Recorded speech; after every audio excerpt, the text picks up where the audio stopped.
Hi అండి, నమస్తే. Welcome to food roundup. ఇప్పుడు మనం పచ్చి రొయ్యలు మామిడికాయ కర్రీ చాలా టేస్టీగా ఎలా తయారు చేసుకోవాలో చూద్దాం. రొయ్యల వేపుడు, రొయ్యల కూర, పచ్చి రొయ్యలు శనగపప్పు, పచ్చి రొయ్యలు గోంగూర, ఇలా రొయ్యలతో రకరకాల కర్రీస్ చేసుకుంటూ ఉంటారు. పచ్చి రొయ్యల్లో చిన్న మామిడికాయ ముక్క వేసుకుని కర్రీ చేసుకుంటే టేస్ట్ అదిరిపోతుందండి. ఒక్కసారి తింటే మళ్ళీ మళ్ళీ కావాలంటారు, అంత బాగుంటుంది. ఈ వీడియోని చూడడానికంటే ముందు ఫ్రెండ్స్, ఇంతవరకు మన ఛానల్ని ఎవరైనా సబ్స్క్రైబ్ చేసుకోకపోతే వెంటనే సబ్స్క్రైబ్ చేసుకుని పక్కనున్న బెల్ ఐకాన్ మీద క్లిక్ చేసి ఆల్ను ఓకే చేయండి. మా లేటెస్ట్ వీడియోస్ అన్నీ కూడా మీకు నోటిఫికేషన్ రూపంలో వస్తాయి. దీని తయారీ కోసం మనము పచ్చి రొయ్యలను తీసుకుని ముందే శుభ్రం చేసుకుని కడిగి పెట్టుకున్నామండి. ఇవి 1/2 కేజీ రొయ్యలు. క్లీన్ చేసి పెట్టుకున్న వీటిని పక్కన పెట్టుకోండి. ఇప్పుడు స్టవ్ మీద గిన్నె పెట్టుకుని ఇందులో 50 గ్రాముల నూనె వేసుకుని కొద్దిగా వేడి చేసుకోండి.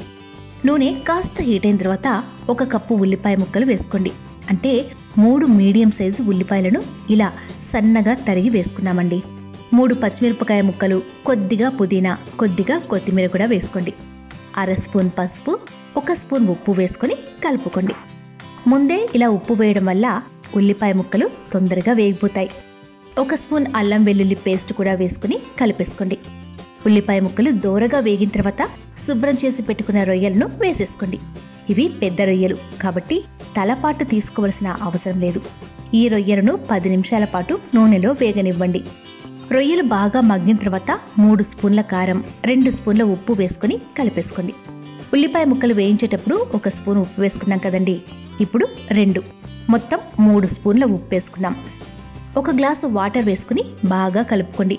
మామిడికాయ పుల్లగా ఉంటుంది కాబట్టి స్పైసీ కోరుకునేవారు మరో స్పూన్ వరకు కారం వేసుకోవచ్చు. ఇప్పుడు పైన మూత పెట్టుకుని 5 నిమిషాల పాటు కర్రీని ఉడికించుకోవాలి. రొయ్య బాగా ఉడికిపోయింది. కప్పు మామిడికాయ ముక్కల్ని వేసుకుని మరొకసారి కలుపుకోండి. అంటే మామిడికాయలో సగం అయితే సరిపోతుంది. రొయ్య ఉడికిన తర్వాతే మామిడికాయ ముక్కలు వేసుకోవాలి, లేకపోతే రొయ్యలు గట్టిపడి ఉడకవు.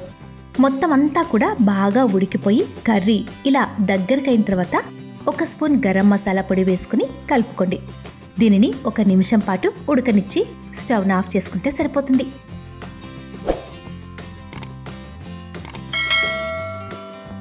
అంతే, సింపుల్గా పచ్చి రొయ్యలు మామిడికాయ కర్రీ రెడీ అయిపోయింది. ఫ్రాన్స్ కర్రీ అంటేనే నాన్ వెజ్ లవర్స్ చాలా ఇష్టపడతారు. దానికి మామిడికాయ కూడా తోడైంది కాబట్టి ఈ కర్రీ భలే రుచిగా ఉంటుందండి. మరింకెందుకు ఆలస్యం, మీరు కూడా ఈ పచ్చి రొయ్యలు మామిడికాయ కర్రీని తయారు చేసుకుని టేస్ట్ చేసి మీ అభిప్రాయాలను కామెంట్ బాక్స్లో తెలపండి. అలాగే ఈ వీడియో నచ్చినట్లయితే లైక్ చేయండి, మీ ఫ్రెండ్స్, రిలేటివ్స్కి షేర్ చేసేయండి. మా లేటెస్ట్ వీడియోస్ కోసం ఫుడ్ రౌండప్ ఛానల్ని సబ్స్క్రైబ్ చేయడం మాత్రం మర్చిపోకండి.